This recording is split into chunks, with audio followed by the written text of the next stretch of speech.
what's up, everybody? Welcome back to another episode of Hops Geek News, your home for comic books, movies, TV shows, and of course, we feature a beer of the week. Now, I am one of your two hosts, Matt. Alongside me is Lauren. In today's episode, we have Kenny Porter, the writer, or one of the writers, I shall say, for Image Comics' latest, TheSchlub, which, if you're not out there reading right now, is a fantastic take on your ordinary man who has become a superhero. He has swapped bodies with a superhero, and of course hijinks ensue, and it's actually a pretty deep story from there. I don't want to spoil too much yet, so make sure you grab that. Issue 2 is out now, and as always, if you want to support the show, go to Hops Geek News on any podcasting platform, any social media platform. Give us a follow, subscribe, share with a friend, because that's how we grow. And if you want to support the show even more, patreon.com/HopsGeekNews. All of that comes into making the product better for everybody out there. We go to Comic-Cons, we get new logos, we get stickers, we get swag to give out. We send out exclusive packages to our Patreon members. We get comic books. We do all that kind of good stuff. So please support the show. And like I said, today's episode is going to be a good one. So my beer right now is not my beer of the week. I am sipping on a Title Terror because we just wrapped up our Patreon exclusive episode where we talked the comic book Predator versus Wolverine issue 1 from Benjamin Percy. My beer of the week will come later. You'll hear about that on the second part of the episode. Lauren, you still sipping on the same thing? I am. My forever ever, because we talked Wolverine versus Predator in my Cigar City glass. Now, so that's what, and it's fucking phenomenal. I can't believe it's only 4.7%. It's blowing my mind because I would have guessed, if I had to have guessed the ABV, I would have said 7. It is double dry hopped. Beers like that, because then you feel like you can have more, and then it turns out to be just one of those nights where you're like, oh, brother. we haven't had a night like that in a long time. We haven't. I think we're due this upcoming winter. Break out a bottle or two. Barrel aged. The last one that was really like that was the Harry Potter episode, which we need to revisit Harry Potter, I think. Yeah. And at this point, that episode is nowhere to be found. No. So we might, there's our excuse. We'll bust out some good stuff here soon. Our spooky month is going to be kicking off here pretty soon. We're going to be talking all sorts of really cool things. And of course, The Exorcist comes out next week. I will be going to see that. And it's the 50th anniversary of the original. I can't wait.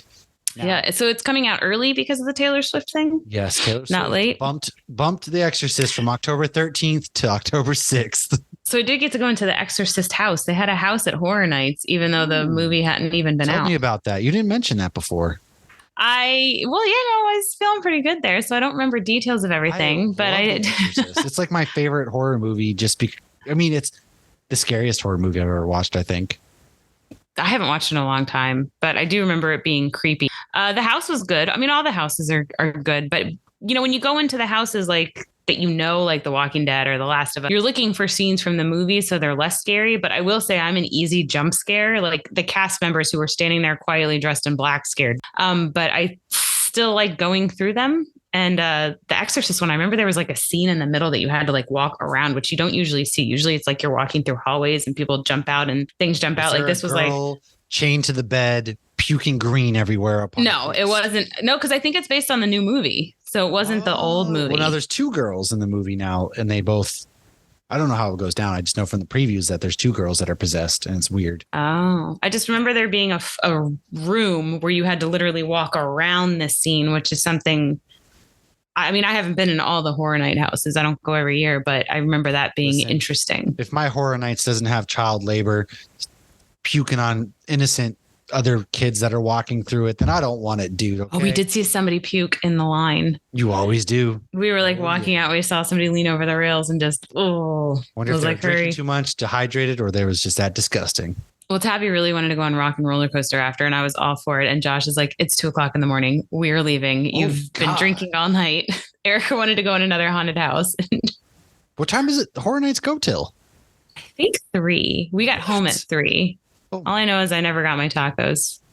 Well, that's, first of all, you should have gone to Waffle House, but are there. But dang, that's crazy. 3 a.m. I did not know it lasted till 3 a.m. Well, I guess because you're waiting in lines for 4 hours, but. Well, it officially starts at like 6, but now there's all these different things you can do. Like if you're pass holder, you can go in and like hang out somewhere and you don't have to leave. But then there's something you can buy to get in a little bit earlier. Then there's a VIP thing you can buy, and there's, skip the line thing you can buy, a tour thing you can buy. Play everywhere you go anymore, huh? 100%. Well, anyways, folks, If you've never listened to the show, we start with what we're drinking. We go into what we've messed up on and looked into. We talk about what we've been reading or watching. We give you the news. And then, of course, our main topic. So, Lauren, we broke our streak. We were doing pretty well for a while. And now, I think it's because Tim hasn't called us out in a while. But what did we mess up on last week? So last week we talked Gen V, or we talked about the Boys comic, the issue run that they say Gen V is going to be very loosely based on. And this past week, I'm going to go ahead and jump into what I've been reading or watching. I rewatched season 3 of The Boys, and I watched season 3 of The Boys over a year ago. And every time I watched it, I was very buzzed because it was after we podcast. They were releasing them Thursday night. So watching it sober was very good. There was a lot I didn't remember. And I had read the comics 2 years before that. So there was a lot of things I didn't remember. So in rereading that recent run, the We Gotta Go Now that we covered last week, there were things I picked up when I was rewatching The Boys season 3, like Silver Kincaid is the character that starts at the beginning that allegedly kills her. Oh. Silver Kincaid is one of the characters in the show in season 3 that's like auditioning to be part of the 7. So there was a couple other people I saw. Blue Hawk is one of the G-men, and he's the guy that paralyzes A-Train's brother, and then A-Train kills him at Herogasm. Sorry, I'm doing spoilers I had no idea. That's crazy. And I'm pretty sure we saw Cold Snap at Herogasm because there was a guy who made something out of ice. And that's all I will leave it at. So it was really kind of fun to go back. And also one of the things I said last week was that Jensen Ackles was credited as Ben. And I didn't remember them calling him Ben. I wanted to look up and be like, oh, was that his name in the comics? Payback all called him Ben. So when he showed up with Payback, they were calling. So Ben is Soldier Boy's name. That's why I was like, are they just throwing us for a loop? Are they just going to tease us? I still think they're going to tease us with Jensen because we haven't seen Gen V yet. Right. But I rewatching it, God, that season is so good. And I like really freaking good, man. It is so good. I'm so glad I rewatched it just now. And I do think, though, that I watch it through rose-tinted glasses whenever Soldier Boy's on the screen, 100%. Of course you do. Because I'm like rooting against Starlight. I did not like Well, I didn't really care for Starlight in this season. I don't care for her this season whatsoever. Like in season 3, I'm kind of over her bullshit. Yes. She's a little too high on her horse. They made her too holier than thou, I guess is the way to put it. And I mean, she does forgive Huey at the end and whatnot for being a dick. And Huey is being a little bit of a dick. I got to say, like, the biggest turnoff for me personally is a jealous guy, is a guy who's being insecure in his masculinity. Yeah, that was his whole thing. She had to open the jars for him and that bothered him. And, he needed to whatever. And he never seemed like one of those guys, but he was. And, he was getting jealous of Meanwhile, I'm over here Drummer Boy you and Sean like, man, I wish Shin would just force choke me. Come on, Huey.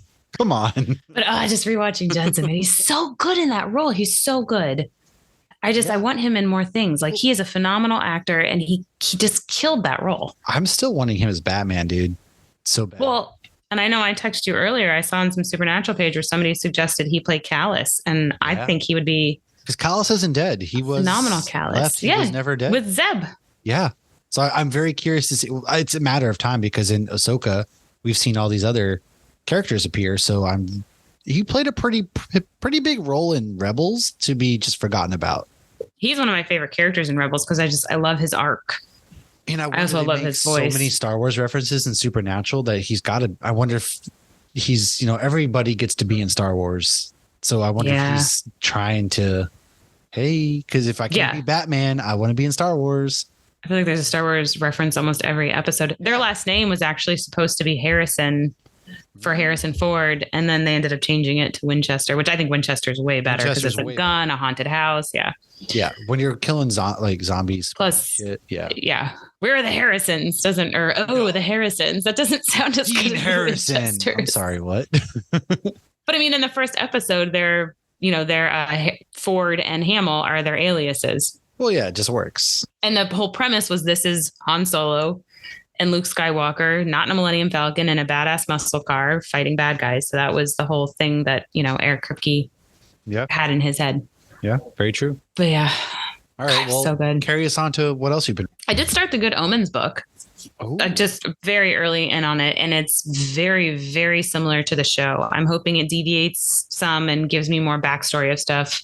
But the show's phenomenal. So far the book's good, but I mean, there are lines that are just verbatim for the show. Isn't it funny how that always works out? Like you get some books that deviate so far, like Percy Jackson, the movies, for example. And then you get stuff that's like so true that you're just like, oh, wow, I know this. Like it's cool you can visualize it. It helps kind of almost. Well, I read the first Game of Thrones book and I felt like it was too similar that I then stopped reading it. Well, but then I wanted to. Season 6 rolls around, nothing matters anymore. So. Well, I wanted to pick it back up, hoping that it would fill in those blank spots. But the fact that he hasn't finished the books, like my daughter, I think Kaylee read 5 of them. So did she read 4 or 5? I don't even remember how many there are. But she got further along. So she would be like, oh, no, in the books, it starts to veer off halfway through the second book. But I was like, well, until he finishes them now, if he ever finishes them, I will read them, especially because I have them. But I mean, the first book, like there was a couple things that weren't in the show, but for the most part, it was season 1. And I read the first Harry Potter book. That was the first movie outside of the dragon. True. No. Yeah. Okay. That's the third film is when they really start to take liberties with the Harry Potter books. I only read the first one because Kaylee wanted me to. I never went any further. It's a good time. I love Harry Potter. But anyways, what else you got? Other than that, really just some comics. I did catch up on the Ninja Turtle Stranger Things issues. Ooh, how are you liking that one so far? It's fun. I'm trying to get like Logan to read them with me because I feel like they're comics for kids, but it's fun and it's nostalgic. This one's not inappropriate at all. No. For a kid. It's the Ninja Turtles and it's Stranger Things who are kids as well. And it is a really fun comic book. Yeah. It's a little bit, nostalgic for me and it's cool. It takes place in New York. But yeah, that one's fun. Black Hammer, the end. Okay. So it was the second issue just came out. And so this is a run by Jeff Lemire. And I did review this for Nerd Initiative. It's Dark Horse Comics. And what's kind of cool about it is I didn't know about this. They've created a whole universe. So it can be read standalone. And I did read it standalone. I haven't read the other ones.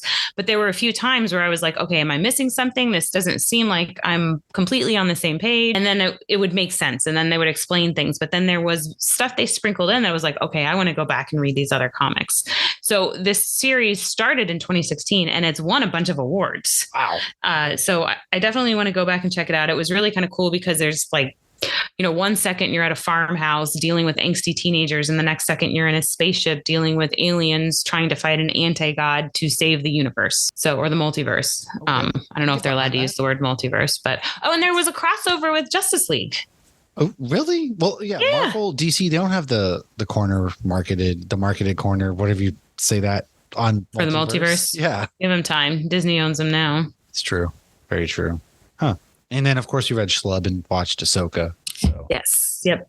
But we'll talk about the Schlub in a little bit. Yes, we will be talking. So I read Birds of Prey, which is the first issue from Kelly Thompson and Leonardo Romero, and then Jordi Belair. It's taking place with Dinah Lance. She needs to get a team together because her sister Sin is being held captive. And so she gets Cassandra Cain, who's Batgirl in this issue. She gets Big Barda, Harley Quinn. It's a very weird, random assortment of people that are going to be part of this version of the Birds of Prey.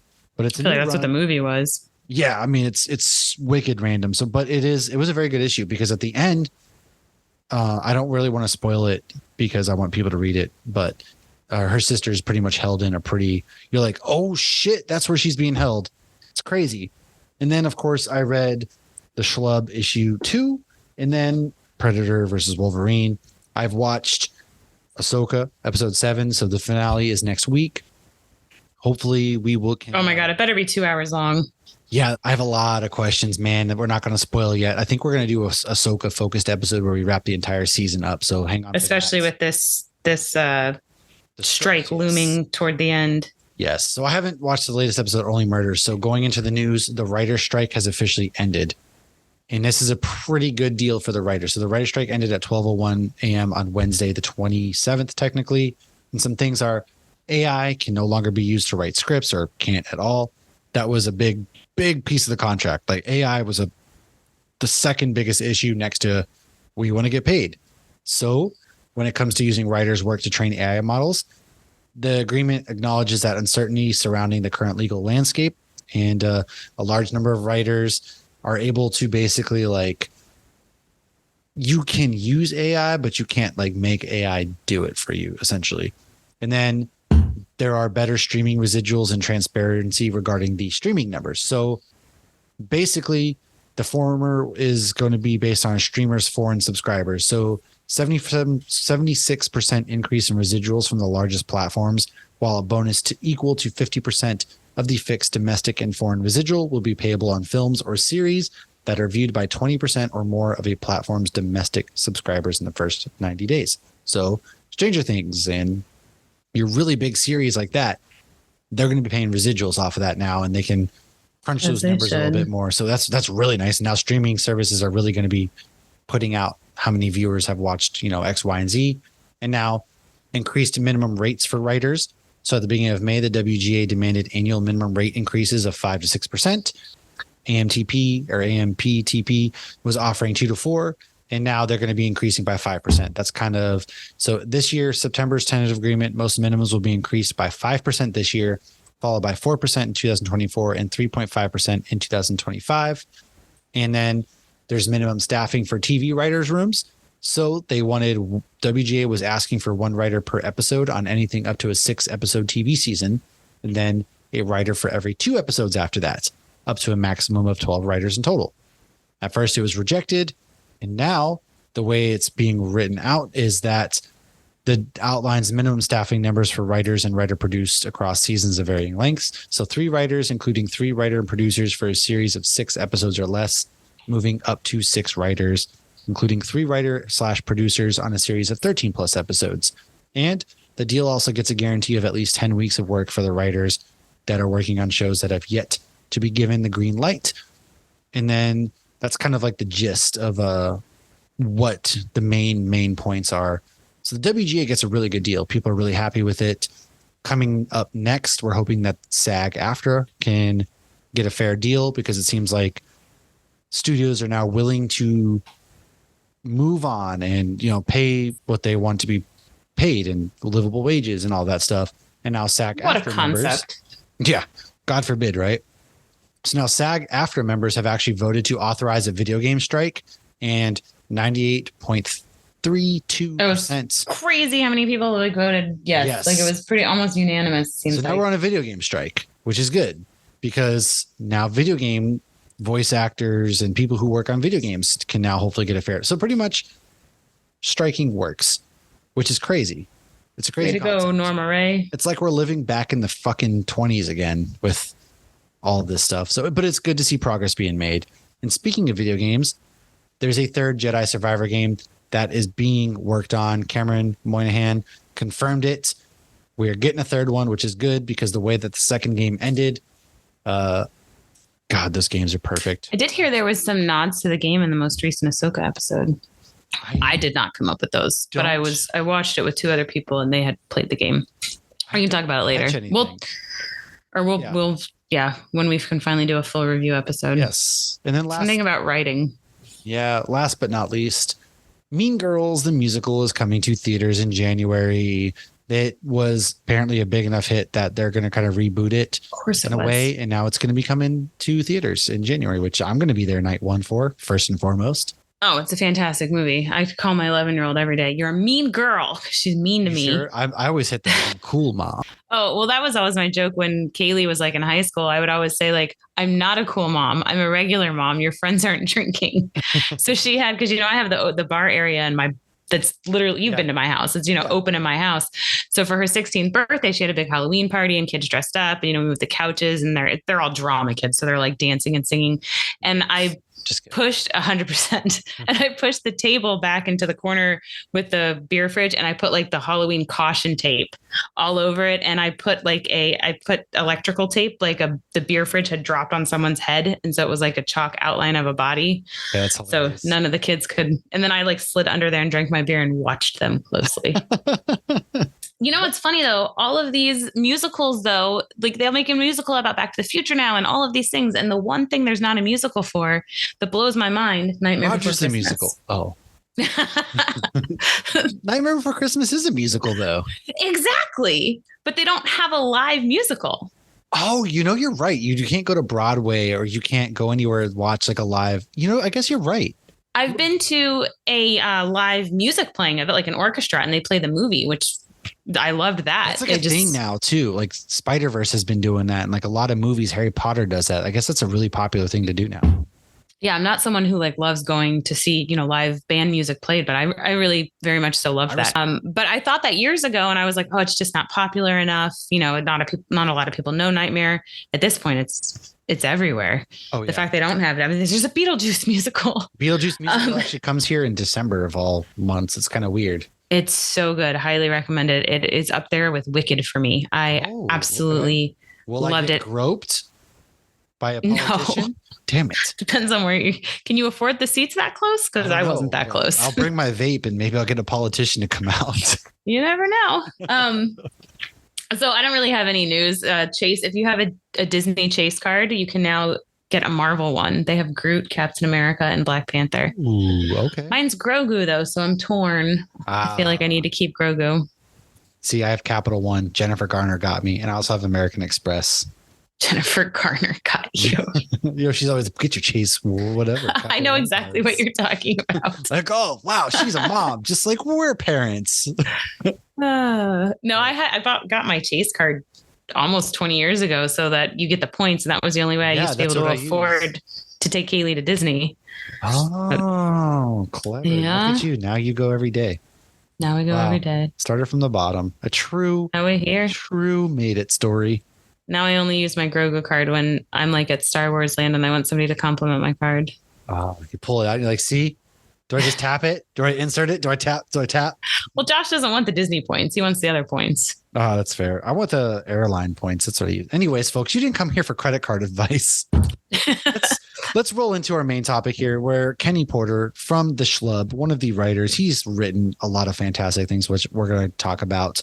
We'll let him talk about it with us. So thanks for hanging out with us. We will catch you in just a moment. Welcome back, everybody. As I said, part 2 here. We got Kenny Porter from TheSchlub. He is on to talk about issue 2. We're going to talk about all of the good things. If you're not picking up this comic book, it is from Image.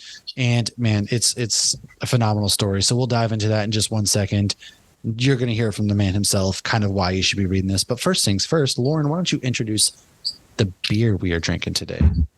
So we are drinking a beer from a local brewery for me in Orlando, Florida, Broken Strings Brewery, but it's extra because it is a collab with Beer Babes, which if you haven't heard about them, they go around with different breweries and they brew beers. And then when they sell them, it's a nonprofit that helps women in the industry.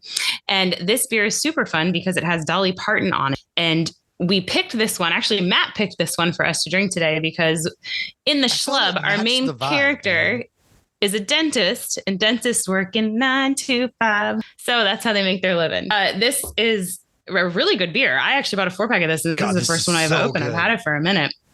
It's a pineapple cream soda sour. If you like sours and you're in Orlando visiting, this one is right near the soccer stadium. It's in between downtown and the soccer arena, and they do some phenomenal sours.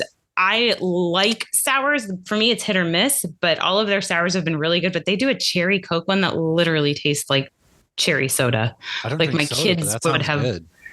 Yeah, I could only drink half of it because it was so sweet, but it was really good. But they do some good hazies as well. And their black IPA is one of my favorites, the liquid vinyl. IPAs are amazing.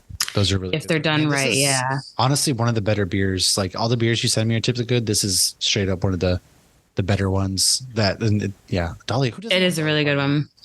But if we've had Common Law Brewery on this podcast more than once. And so they've done a collab with them as well over near Nashville. You released a beer with them. No big deal. Yes, we brewed a beer with them too. So I got to meet one of the girls a few months ago that runs the organization, and she was super awesome. We had a lot of fun, and I look forward to future collabs that they do. They've done one with Yeasty Brews down south, which they're going to do again. So yes, any beer collab you hear from them, go buy it, drink it, enjoy it, and support women in craft beer and support craft beer because they're not doing so hot these days. That's true. It's hard out there. Anyways, let's get to the good stuff, shall you? Kenny, welcome to the show. How are you doing? Thank you for taking the time to come and hang out with us and talk some Schlub. Oh my gosh. Thank you so much for having me. I'm really excited to be here. I actually, now that we started talking about Dolly Parton, I would be fine if we just pivot and we just talk about how great Dolly Parton is for the rest of this episode. She is a treasure for sure. Absolutely. If anybody has a bad thing to say about Dolly Parton, that's immediately on like the top 10 not trustworthy That's a red flag. Yeah. Absolutely. And she's big about literacy, and we're here to talk about books. So that's great. Thank you so much for having me. That beer sounds delicious. Both those flavor profiles, that and the cherry cola one, are like right up my alley. So I would love to try those someday. One thing we'd like to obviously start with before we dive into the book. Now, first and foremost, the issue is out. It came out this past Wednesday. Everybody, you can go to your local comic book shop. First of all, support your LCSs because, again, it's hard out there, right? Number two, support the fine people who make these. It's not easy to make comic books. It's not something that they can just sit down and hammer out in 2 seconds. And so support the hard work, support, the really great things that are going on in comics right now. We are very blessed to have so many good stories out there. So make sure you're doing that. But first and foremost, we want to know kind of your geek origin story. We like to talk origin stories, especially when we're talking superhero stuff. So how did you get into the world of comic books? How did you become, a comic book writer of sorts? Awesome. Yeah. So I grew up down the road from a comic book shop. It was like a couple blocks away. I could just walk right there as a little kid during like the big boom of the 90s. So I was down there all the time, like throwing what quarters and dimes and stuff I had. I could really only afford like the cheap stuff in the cheapo bins. So I would run in my little like neon shorts down there and throw whatever coins I could and take whatever I could, like issues of Untold Tales of Spider-Man and stuff. I think the first comic I ever bought with my own money, I always forget the number, but it was the issue of X-Men where they're not in costume at all. And it's just Colossus and Juggernaut like fighting in a bar, but like with no costumes on, and they're all just drinking. So it's a really weird, like for somebody who loved superhero stuff, for my first superhero comic to be a bar fight where nobody's in costume was always really funny to me. But I love comics. I was always really interested in storytelling. Like I grew up loving movies and TV shows and books. I read a ton. The Scholastic Book Fair was my jam. I threw out a ton of money there. I still love going to those book fairs. We talked about it. I was there last week with my kids. I was just talking to Lauren about this. I was like, book fairs are still awesome. Like, man. Because we were talking Goosebumps. Yes. That's why. Yeah. Goosebumps were the lifeblood. Yeah, exactly. Just they were the monster blood, if you will, of Scholastic. But yeah, so I was always really into reading and stuff, and I loved comics. I would draw all the time. I wanted to be a superhero artist when I was a kid, which I think is what a lot of people who end up writing comics say, is that they wanted to draw comics when they were little. I always stuck around with it and was really intrigued by it, even when I was in like adolescent age. I couldn't afford them, or like when the comic book store closed and we didn't have one in town. I was still very interested in them. For a long time, I got really into writing. I taught myself like how to write prose. I self-taught myself like screenwriting in high school because that was before, the wider resources on the internet to know how to do that. So I actually went and bought books to teach myself script writing and stuff. And then as I got older, I started to realize the more I started to be able to like buy comics again, how much I love the medium and how much I just defaulted to thinking of stories that I wanted to tell that way. And really honestly, the moment that did it, which is my like big origin story moment, was I hyperextended my knee dancing to Thriller in someone's basement around Halloween because they had new carpet put in. The guy didn't secure it down enough, so while dancing I slid and my knee popped like so loud you could hear it over the music. So I was down for the count for a few weeks, and I went and bought a big stack of comics I'd never read, manga and stuff. And after reading it, like that was the weekend where I was like, oh my god, I love this so much, I want to tell stories in comics finally. Like I'm gonna switch.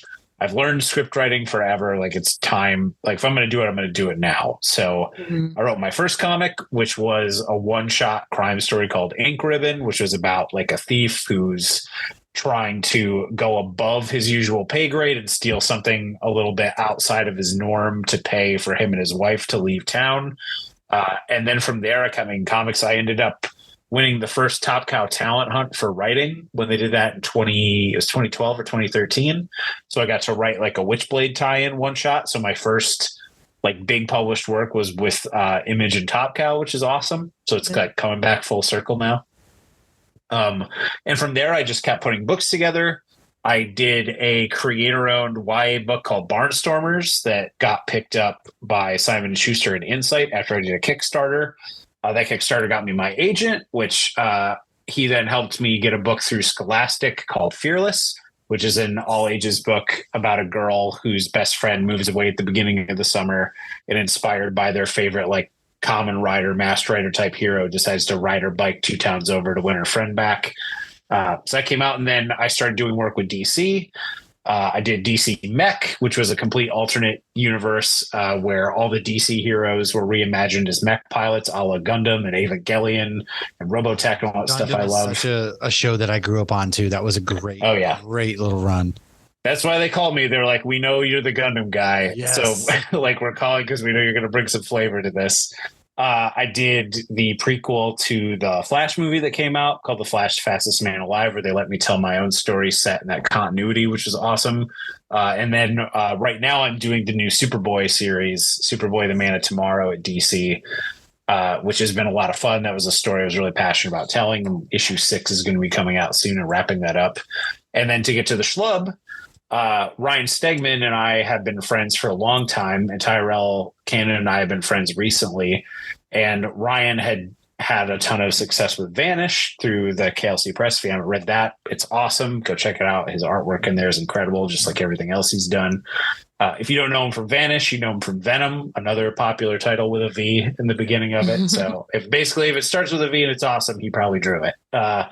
And from there, you know, we talk all the time, and he had told me about the story idea he had years ago, and I thought it was awesome. And originally he was going to write it and draw it himself.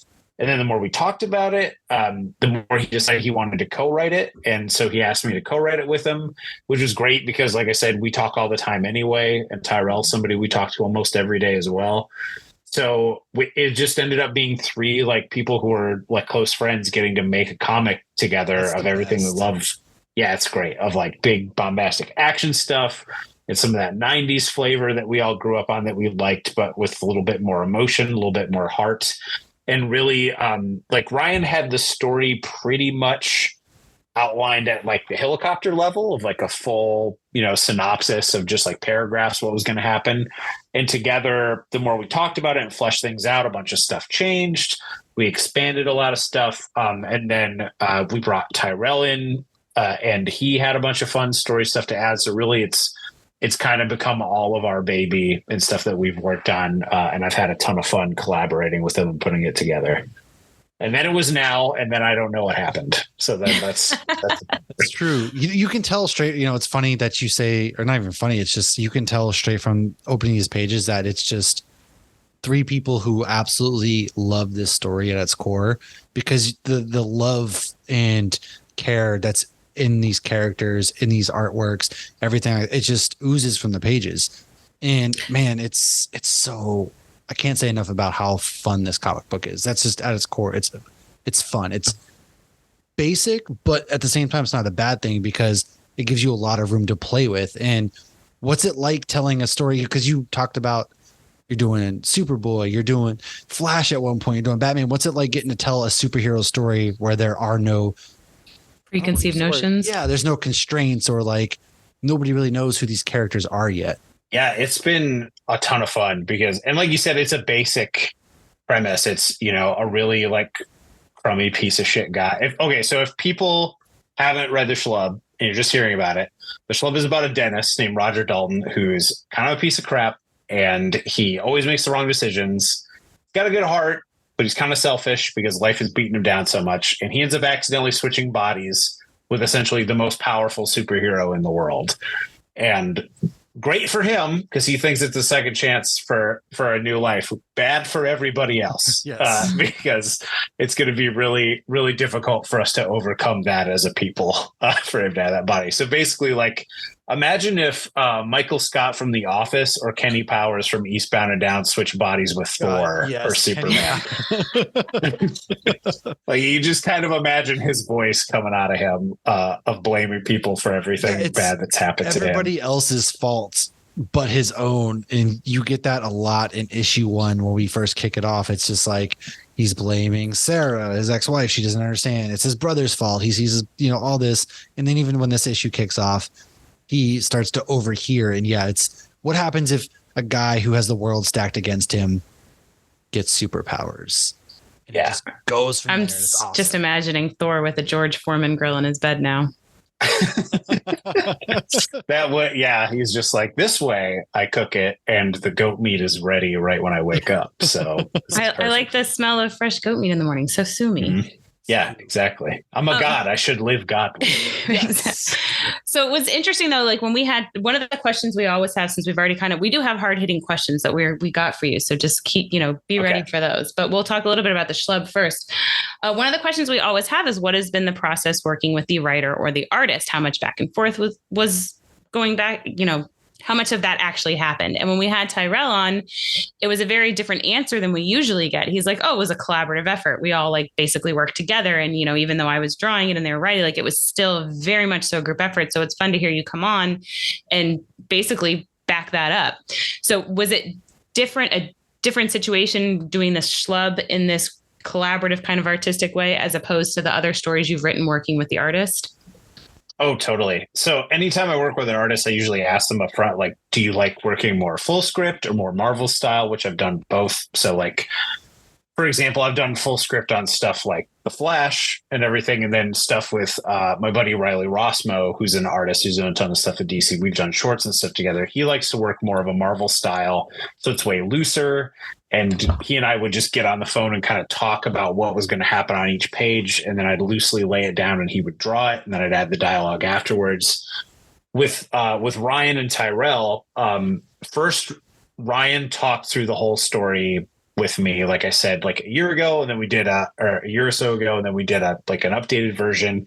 And for the scripts, we jump on the phone, talk about, all right, what are the major scenes we want to have happen and what do we want the ending to be for this to figure it out? We talk about where all the emotional stuff is going to be, what all the big fun scenes are, what are some fun gags and stuff we can think of for the comedy aspect off the top of it that also play to how much of a jerk Roger is or his progression as a human.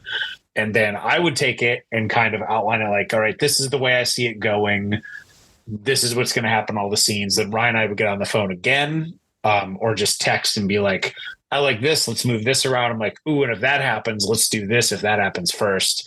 So very collaborative. And then I would lay it out in a page by page outline. And we do the same thing again, talk about it, approve it.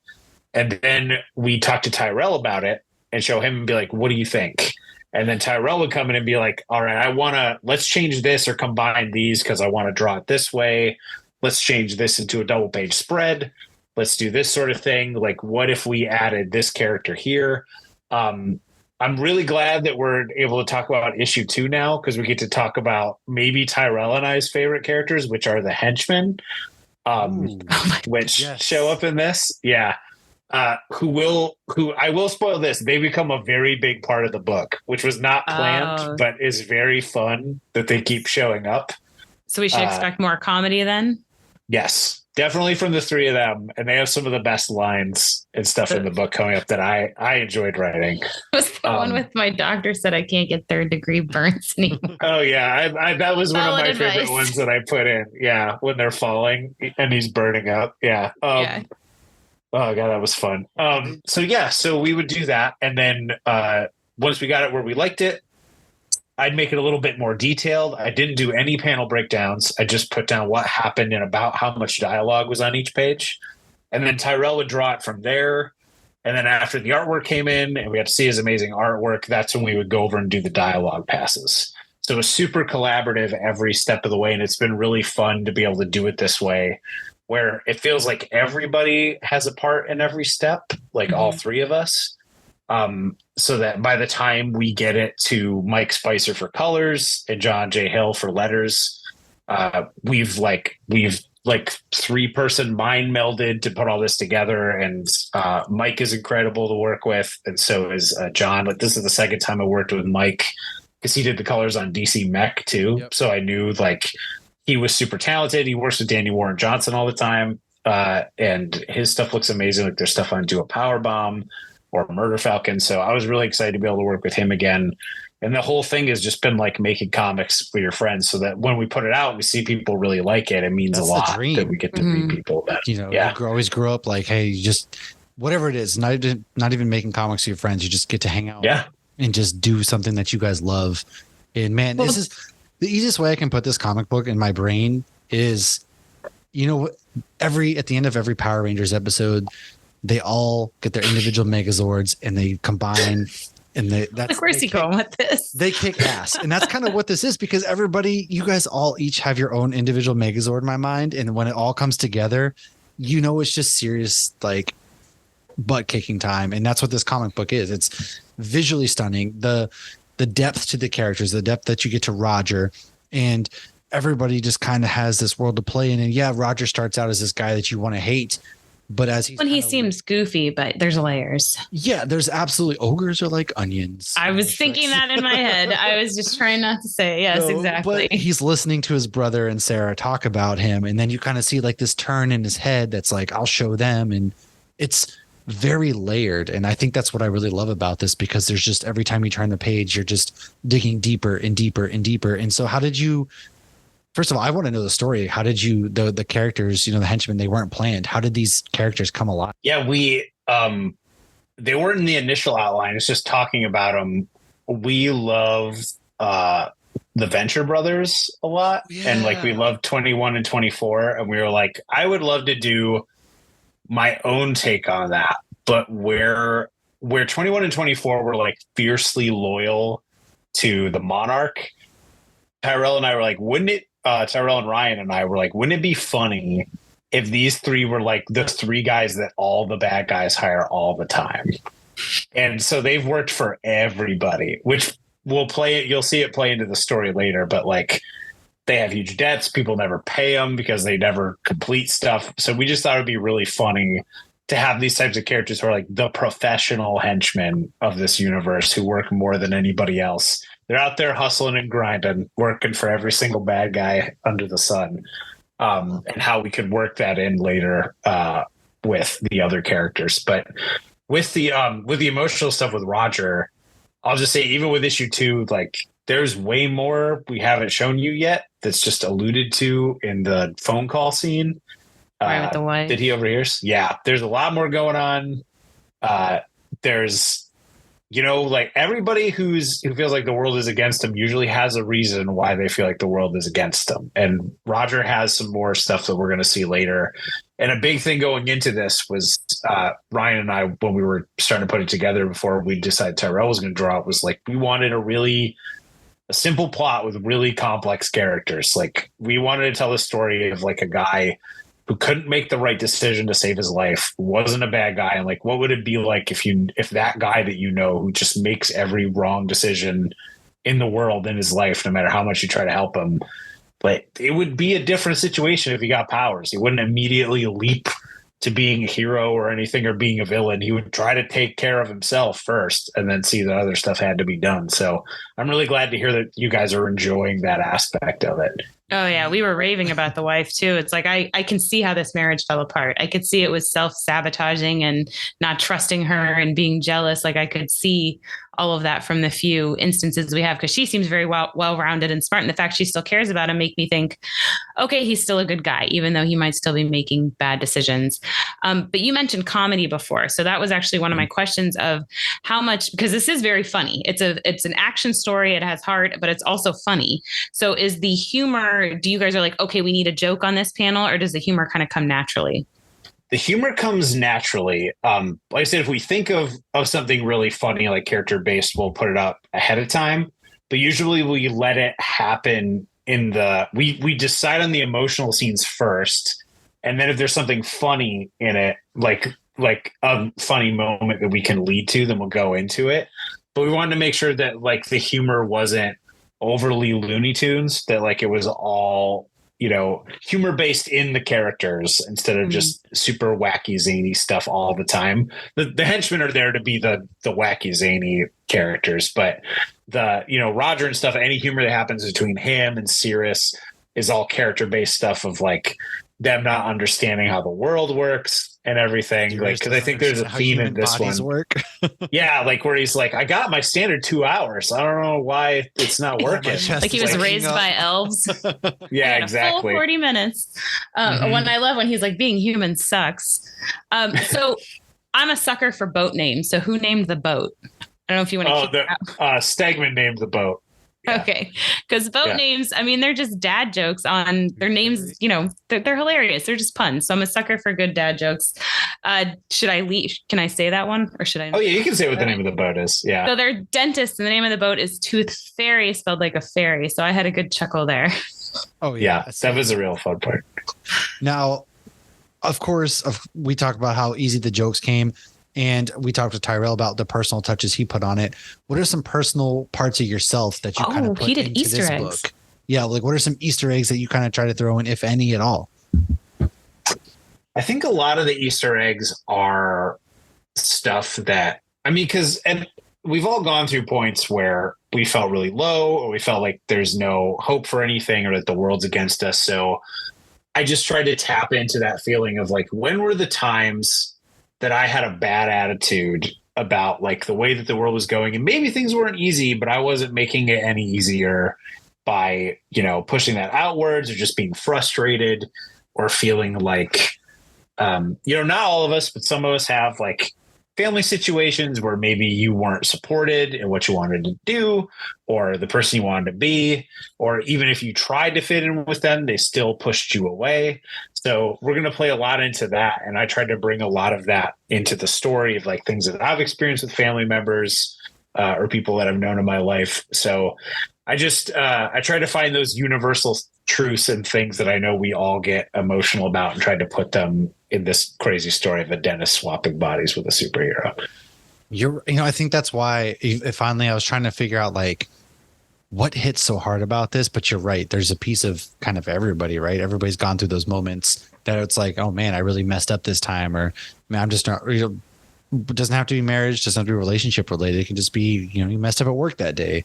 And that's a very good point that it's very real. It's very humanizing, which is often hard to do when it comes to superheroes. It's like, how can we humanize the superhero?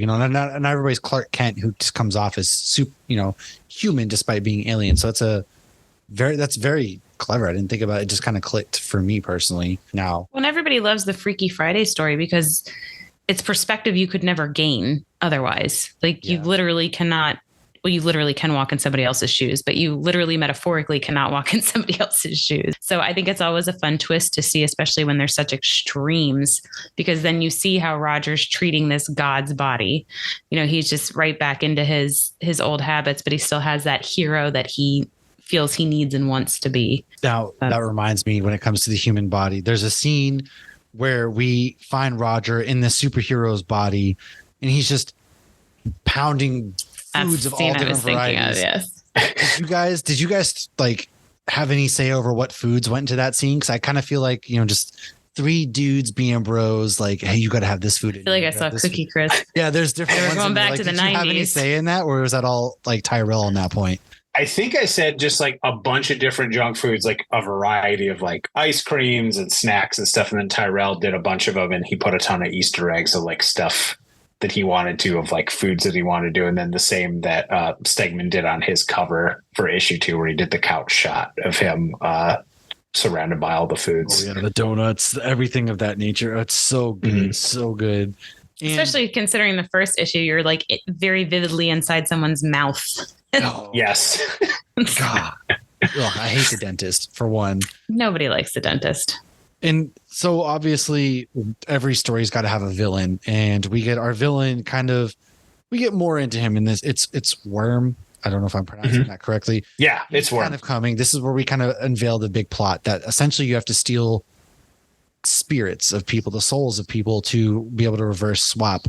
How big is he going to become a bigger threat? Is he kind of a one-off villain, or for you guys, do you have a big plan for where this is going as far as the villain goes?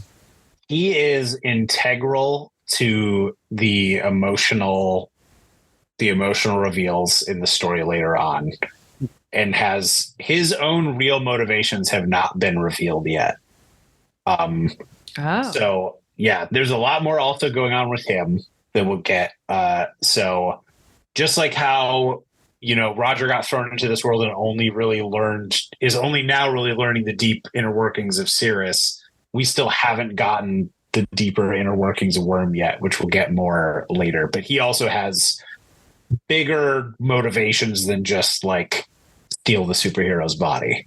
Or now, without spoiling too much, we got to go to Max Terra for the first time, or not really the first time, but like got to see a little bit more of it in this issue. Is that a place you guys are going to be looking to explore as well down the road? I don't know. I guess you're gonna have to see. I didn't say. I could tell right away that face was like, I can't tell you that. I know, because I'm very intrigued by that because it's space. There's a lot. There's the library, and they all kind of have there's daddy issues, of course, that get thrown into this issue as well. And is there a comic book out there that doesn't have daddy issues? It's true. I don't think so. You know what? I think it's all just stems from daddy issues. Daddy wasn't there. All right. Yeah. Mm-hmm. Or he was there too much, or he had too high expectations, or he was there, but my biological one wasn't. And I struggle with that. You want to unpack this? You okay? Rats. You need to unpack this? At least we're not like a Disney movie where the parents are just dead. That's true. That is true. Yeah. Very, very true. No, I have a good relationship with my daddy. He's a fan of the podcast. That's good to hear. I'm glad your parents are. I'm the one. He only listens to the ones that are just about beer. He doesn't listen to the comic book ones. Now, of course, we like to ask these other questions because you've kind of worked for everybody. You've gone from Image to these are the hard hitting ones I warned you about. These other ones. Do you have a favorite kind of? Do you have what's your favorite? Marvel or DC? Yes. Oh, you mean in terms of like in terms of characters and stuff? Just if you had to pick one that you draw yourself more to, which ones? It's like a favorite child. We know you have one. Damn. Okay. Yeah. I'll be honest. If like gun to my head, the characters that I was excited about the most when I was younger were DC characters. So I love Spider-Man. I love the X-Men and stuff, but Batman was my thing as a kid. And then when I discovered Green Lantern, like that was my other thing after that. So I've always loved those. I love Marvel stuff. Like Daredevil's one of my favorite characters of all time. And I love Spider-Man, but if I had to pick one or the other, it would have to be DC because like also like so much of my like love of superhero and superhero storytelling also comes from all of the like Paul Dini, Bruce Timm animated series stuff of like Batman animated series, Superman, Justice League Unlimited, Batman Beyond. I love that, and that's like some of the most. Well, I'm glad to hear it. I'm glad I'm not coming off as unrecognizable right now. Because like that stuff solidified to me of like how great the DC universe can be in like all different iterations. So yeah, long story short, if it like gun to my head, I have to pick DC. And here's a controversial one I'll give you for free. My favorite Jack Kirby creations are all the DC Fourth World stuff over his Marvel stuff. So New Gods, Commandy, Forever People, like I love the New Gods stuff so much. So I don't really sleep on the New Gods a lot. I haven't read the New Gods, but wasn't that like inspiration then for Eternals? Well, like he was into the gods in general, or no? Yeah, I think because Eternals is when he went back. Yes. Right. Yeah. So I'd say like, New Gods is almost like the proto version. Like Eternals is cool, but if I had to pick between the two things, I'd go New Gods. Like I'm a huge Mr. Miracle fan. Like I've read I have the artist edition of like the Jack Kirby Mr. Miracle pages and stuff. I just love his like crazy, weird, like new take on a pantheon. And I'll admit, one of my favorite characters I've written in multiple iterations of stuff has been Darkseid. I love like writing Darkseid dialogue is like getting to wear an elegant gown or suit because you get to write that velvety purple language. It's just like so awesome coming out of his mouth. So yeah, I love the Jack Kirby Fourth World stuff.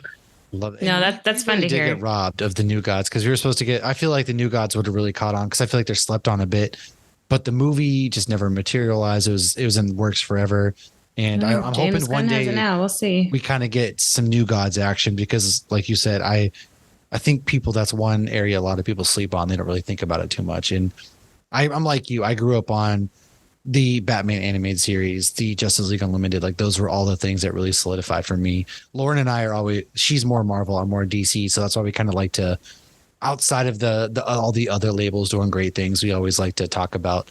We were both fans of both, but yeah, we both lean to one side. So that's why we asked the question. You won this round, Matt. I did. But it was interesting that you say Jack Kirby, because obviously you think Jack Kirby in your head goes to Marvel.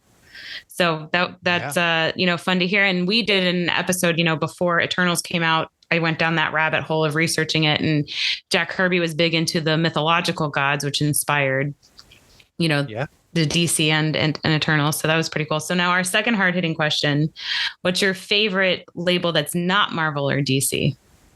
Oh, it's definitely Image. I was gonna say, I feel like you have to say Image. I don't have to say it, but I do love Image. You said you loved it and then you wrote for it, so I kind of figured that answer was coming.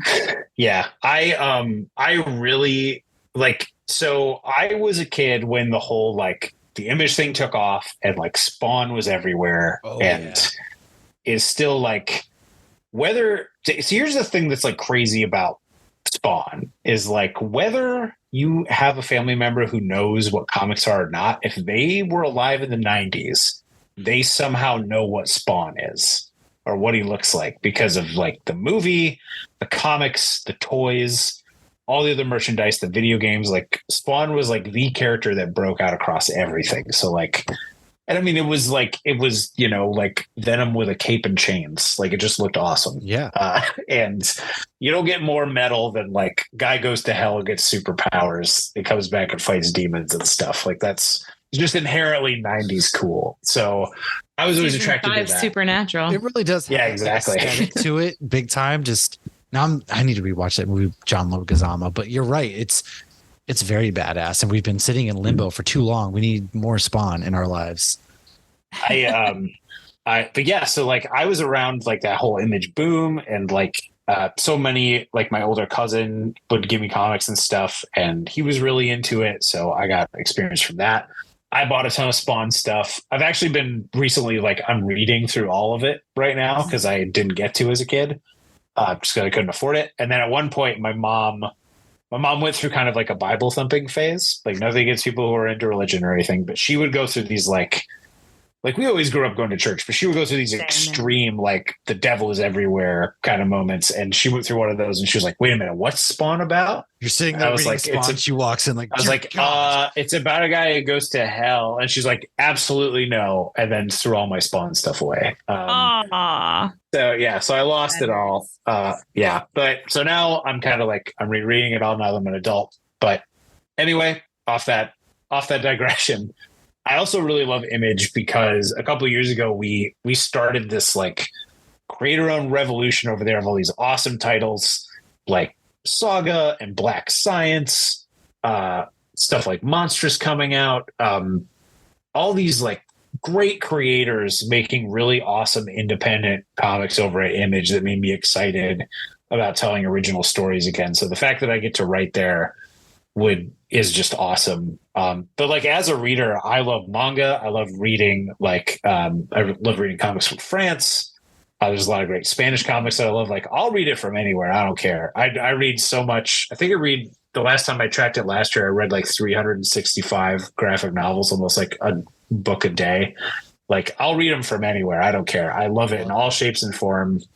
During lockdown, my big lockdown thing during I keep saying lockdown like I was in prison. I mean the pandemic. We know what you mean, yes. Yeah. And just when I say it out loud sometimes I was when I did time. I just I don't need house arrest. Couch. I read all of One Piece. That was nice. My big thing to eat up time. So I read 1,090 something chapters of One Piece. Have you seen the show yet? I have. I've seen the first episode and the second one. I think part of the third one I'm not done yet, but I think it's really fun, and I'm glad that so many people are getting into it from the new live action show. 100%. But yeah, so I love Image. I love what it stands for. I love that it's creator owned and that so many people can tell cool stories there. I mean, Image is some of my favorite stories. Invincible is my all-time favorite. Ice Cream Man is one of my favorites from Image that I just am always picking up. But you're right, Image has so many good stories out there that I again, people kind of sleep on that as well. And like you said, Laura, I'm always trying to push Invincible on people because, like, especially if they love superhero stuff, Well, it's one of my favorite superhero stories. Yeah, the guy that owns my comic book shop years ago, before Prime was getting it or anything, and he's like, "You got to read the first full trade back." Like, he wanted me to get to that first reveal, and I remember like starting it, and then I was like, I got it from like the library, like the first issue, and their first trade back, and then I ended up, now I have the compendiums, like I have the phone books, because I had, and I've never gone through a comic so fast. It was so good beginning to end, and I love that Robert Kirkman loves happy endings. So I know that even if there's like extreme downs, I know I'm going to end on a high note and walk away and be like, I liked that. Absolutely. So actually going into that, do you have a favorite comic of all time? I do. And surprisingly, not from any of the publishers that I mentioned yet.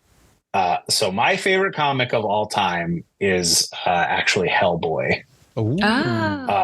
Front to back, Hellboy is one of my favorite comics ever. All the short stories, all the spinoffs, I absolutely love it. I love the atmosphere of all the Mignola stuff. I was kind of a like late to life horror fan. Like I was telling somebody earlier today, like I used to be really afraid of horror stuff to the point where at the video store when I was a kid, I didn't like to walk through the horror section because I was convinced if I didn't watch the covers that they'd come to life and get me, like from behind me, like this stuff.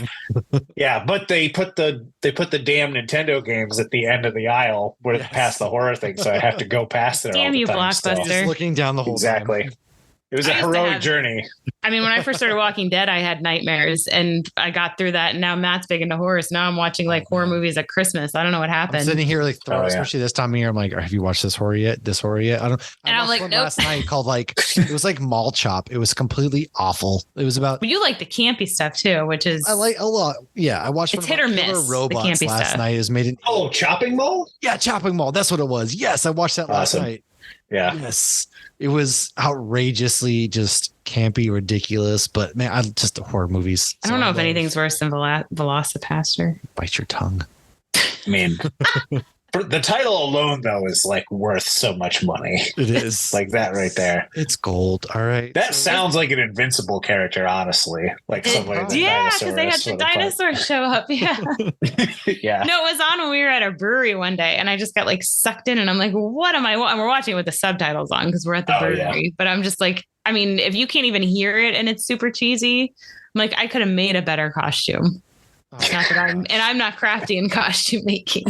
But I've gotten into horror. I'm appreciating horror, watching horror. Horror's amazing, man. But as a child, I was the same. I wouldn't do it. Yeah. Do you have a favorite horror movie of all time? I think he said that wrong. What he meant to say is, "What's your favorite scary movie?" That's true. You're right. Exactly. Speak to the millennial in me, man. That was a big cinematic moment for me. I had it. It was there. It was a softball, and I completely struck out at slow pitch softball. Someone I saw recently on a meme said like Ghostface is the most scary like horror character to any millennial because he calls you on the phone. Yes. God, please. It's like, oh, like you're scared before you even pick up. Wife, like, God, stop. You're like, oh, somebody's calling. I'm already in trouble. I think, my all-time favorite scary movie is the original Alien. Is my favorite. Like, I know that came up earlier today. I haven't seen it. I need to see it. Oh, really? Yeah, love that movie. It's awesome. I watched it with my wife because she'd never seen it a couple years ago. We did Alien and Aliens back to back, which if you haven't seen those, Lauren, will be a huge whiplash, like tonally, because we watched Aliens, she loved it. We started Aliens, and she's like, "Is this the same movie?" Because I bet my husband's seen it. We'll have to do that. Yeah, it's just it is still tonal shift. Yeah, it's still like it's more survival horror. But it starts like very military and like we're gonna go in there and fucking kick ass stuff, and then turns into survival horror like sort of thing. So, but both of those two movies together. Oh, Spaceballs rules. Oh, because the alien pops out of the tummy. Yeah, does the J Frog whatever. Hello, dance. my baby. Yeah. Hello, my darling. So I've seen clips of it. The Alien was in the Great Movie Ride at Hollywood Studios until recently when that stupid Mickey ride replaced it. So I know clips about it. I know of it. Yeah, I've been trying it's to- really All right, great add to it watch. to the list. I'm sure Josh has seen it. I'm sure he has because he had older brothers. So my husband watched all that. I'll be like, I haven't seen this. He's like, I watched that when I was 7. Same. I got in trouble for talking about it in elementary school. So Do you have older siblings as well? no, I'm the oldest. I just learned how to use the VCR at a very young age and had no supervision once I learned how to pop tapes in there. So VCR I saw a and, lot of movies I shouldn't HBO have. and all that stuff. Just those. I was that's traumatized same. by Terminator 2. Although my It's parents a didn't kid. love me. My parents didn't love me, so I was watching like Nightmare on Elm Street when I was like 7. So, I've I never feel seen ya. that either. oh my! I think we do this every Halloween, and then you and I will be like, we're going to talk about this one on the show. So then I will scratch that one off the list. We will. We'll get to that. Well, anyways, getting back to the main thing, we want to know before we kind of wrap this whole thing up, where or do you have any upcoming Comic-Con appearances? Where are people expecting to see you? Anything that you're currently working on outside the Schlub? Yeah. So yeah, for Comic-Cons, I'm going to be at the Grand Rapids Comic-Con in Michigan. So that's the weekend of November 3rd, I believe. So I'll be there.